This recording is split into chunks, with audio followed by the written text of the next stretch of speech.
السلام علیکم 10th class, کیسے ہیں بیٹا؟ امید ہے آپ سب خیریت سے ہوں گے۔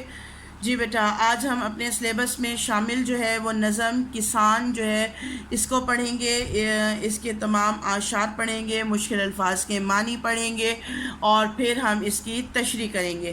لیکن اس کی تشریح اور اس کو شروع کرنے سے پہلے ہم سب سے پہلے اس کے جو شاعر ہیں ان کا تعارف پڑھ لیتے ہیں۔ ان کے شاعر جو ہیں وہ جوش ملی آبادی ہیں۔ جوش ملی آبادی جو ہے وہ 1898 میں پیدا ہوئے اور 1982 میں جو ہے انہوں نے ان کی وفات ہوئی۔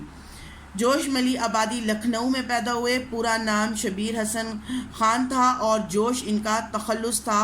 قلمی نام جوش ملی آبادی اختیار کیا، ٹھیک ہے۔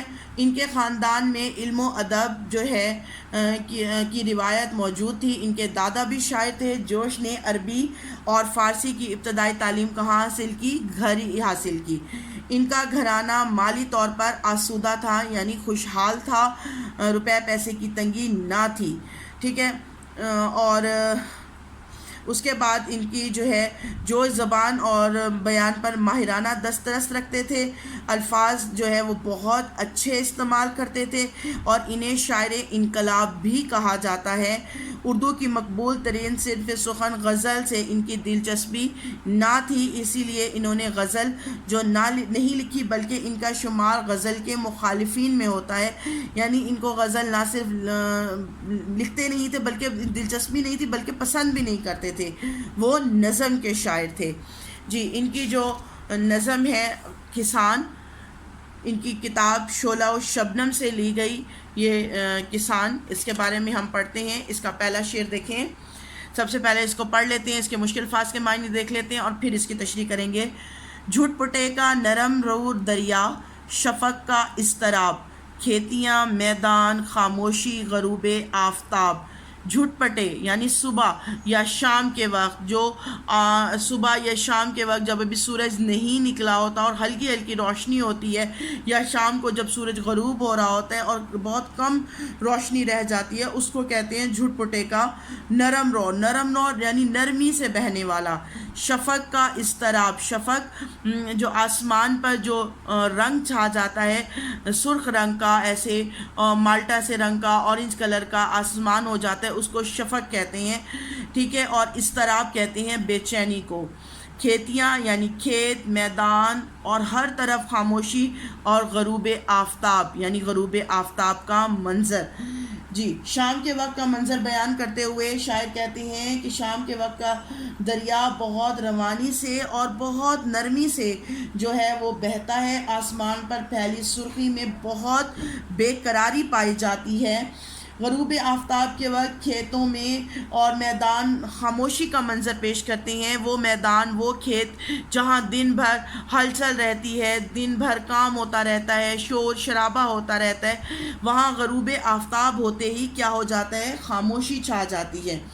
جوش ملی آبادی ایک بہت ہی معروف شاعر ہیں اور وہ اپنے اس نظم میں کسان کو جو ہے وہ خراج تحسین پیش کرتے ہوئے کہتے ہیں کہ جب شام ہوتی ہے تو یہ منظر، شام کا جو منظر ہوتا ہے وہ بہت ہی خوبصورت ہوتا ہے۔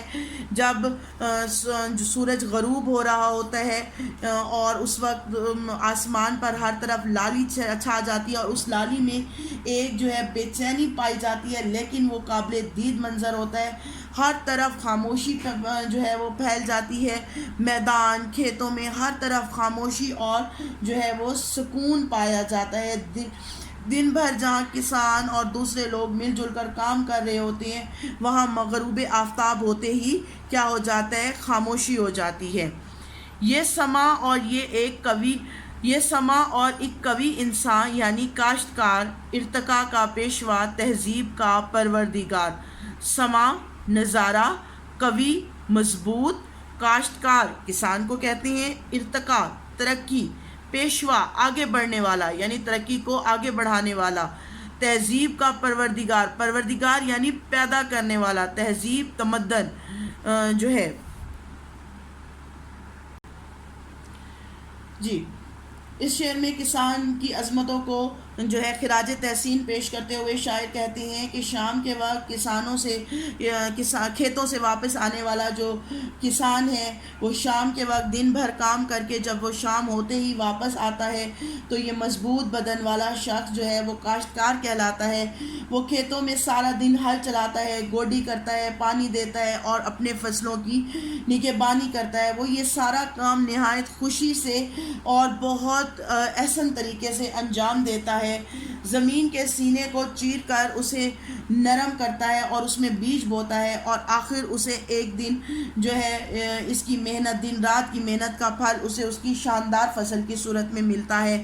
وہ خود بھی اسے کھاتا ہے اور نہ صرف خود کھاتا ہے بلکہ پوری دنیا کو کھلاتا ہے. شاعر کسان کو انسانی ترقی کا معمار قرار دیتا ہے کہ یہ ترقی کو آگے بڑھانے والا ہے. یہ کسان ہے جو ہماری ترقی کو، ہمیں ترقی کی طرف لے کر جانے والا ہے، ہماری ترقی کو آگے بڑھانے والا ہے. اور وہ کہتے ہیں کہ یہ نہایت سخت جان اور محنتی ہے جو سارا دن کھیتوں میں مشقت کرتا ہے، اور مشقت اپنے لیے نہیں بلکہ ساری دنیا کی ترقی اور خوشحالی کے لیے کرتا ہے. اور کسان کو شاعر نے تہذیب کو پیدا کرنے والا کہا ہے، پروان چڑھانے والا کہا ہے. علامہ اقبال نے بھی کسان کو مخاطب کرتے ہوئے کہا ہے، آشنا اپنی حقیقت سے ہوا اے دہقاں، آشنا اپنی حقیقت سے ہو اے دہقاں ذرا، دانا تو کھیتی بھی تو، باراں بھی تو، حاصل بھی تو. ٹھیک ہے، اگلا شعر دیکھیں. جلوہ قدرت کا شاہد، حسن فطرت کا گواہ، ماہ کا دل، مہر عالم تاب کا نور نگاہ. جلوہ قدرت یعنی قدرت کے نظارے، شاہد گواہ، حسن فطرت فطرت کی خوبصورتی، گواہ گواہی دینے والا، ماہ چاند، مہر سورج، عالم دنیا. جی، شاعر کہتے ہیں کہ کسان کی محنت کا فیض کائنات کے پہلے دن سے ہی جاری ہے، کیونکہ ہمارے پہلے نبی حضرت آدم علیہ السلام نے کھیتی باڑی کے پیشے کو اپنایا. یہ ایک سخت محنت کا کام تھا، اسی لیے کسان نے بھی ہمیشہ اپنی محنت سے تمام تر بری جو قوتوں کو شکست دی، تمام تخریبی قوتوں کو کسان ہمیشہ شکست دیتا ہے اور ہمیشہ بری طاقتوں سے اور بری قوتوں سے کیا رہتا ہے، دور رہتا ہے. کسان کی بے مثال محنت کے سامنے جو ہے یہ ساری طاقتیں سرنگوں رہتی ہیں، سر